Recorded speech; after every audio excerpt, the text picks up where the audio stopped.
Bonjour, donc aujourd'hui je suis très contente de vous retrouver. Aujourd'hui je vais vous parler de dyslexie et notamment de comment l'annoncer aux profs, comment gérer ça avec les profs. Donc voilà, parce qu'il peut y avoir des malentendus, il peut y avoir un peu des ragots et tout, donc vaut mieux que ça soit clair. Donc je vais vous expliquer comment moi j'ai fait, comment j'ai pu procéder avec les profs, comment je leur ai annoncé et voilà. Donc j'espère que cette vidéo va vous plaire et puis je vais laisser avec la suite.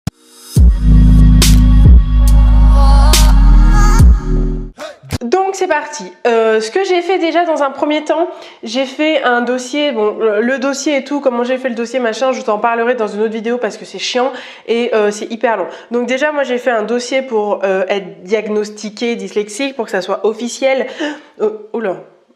Pour que ça soit officiel, je puisse demander des aménagements. Donc j'ai demandé quelques aménagements. C'est pour ça que j'ai dû en parler au prof parce que tout simplement parce qu'il y a des aménagements que le prof va devoir faire. Et je vous expliquerai plus tard dans une autre vidéo quel aménagement j'avais. Et en gros, ce que je faisais, c'est que à chaque début de cours, déjà, j'allais voir les profs et je leur disais bon bah voilà, je suis dyslexique. Dès le début, en fait, dès la rentrée, je leur disais bon bah voilà, je suis dyslexique. J'ai ça comme difficulté au début ou à la fin du cours. Hein. J'ai ça comme difficulté. Donc voilà, enfin faut faire attention à ça, machin et tout. En général, les profs ils étaient compréhensifs. Si ils avaient oublié, je leur rappelais au cours du cours, mais en général, bon, j'ai une tête où on se rappelle un peu de moi quand même. Il y en a pas beaucoup de noirs dans une classe, donc ça allait. Après, ce que j'ai fait aussi au courant de l'année, alors ça c'est un peu plus long à organiser, mais c'est vraiment pas mal et ça remet les points sur les i en fait, c'est de faire une très grosse réunion si vous le pouvez, surtout si vous êtes au lycée ou au collège, parce qu'après dans les études supérieures ça va être un peu plus compliqué, mais si vous êtes au lycée ou au collège, de faire une très grosse réunion avec votre orthophoniste si vous en avez une, normalement oui, vos profs principaux, vous n'êtes pas obligé d'amener tous vos profs, si tous vos profs peuvent venir c'est génial, mais surtout votre prof référent et les profs où vous avez des difficultés, vous pouvez rencontrer des difficultés, moi c'était en anglais, en maths, et en français pour la rédaction, donc voilà, et je faisais une grosse réunion, j'expliquais, enfin c'est pas moi qui parlais, c'était surtout mon orthophoniste, il y avait mon AVS aussi qui était là, et mon orthophoniste expliquait ce que j'avais, disait que voilà, qu'elle avait ça comme difficulté, les profs échangeaient, et voilà, et puis je m'exprimais, j'expliquais aussi ce que j'avais, et voilà, donc ces genres de démarches, faut quand même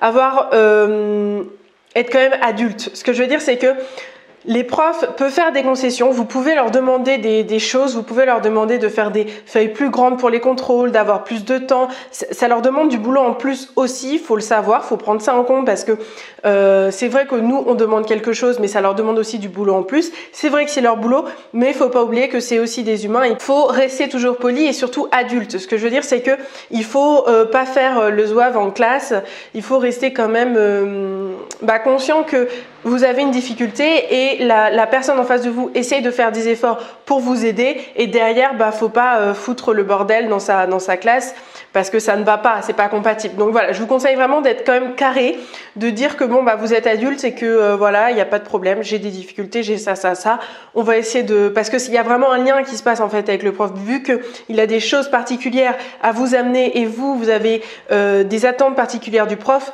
il y a forcément un lien, donc faut que la confiance soit réciproque. Donc voilà, donc j'ai fait cette réunion là, je crois que mes réunions j'en faisais une ou deux des fois par an, mais une ça suffit.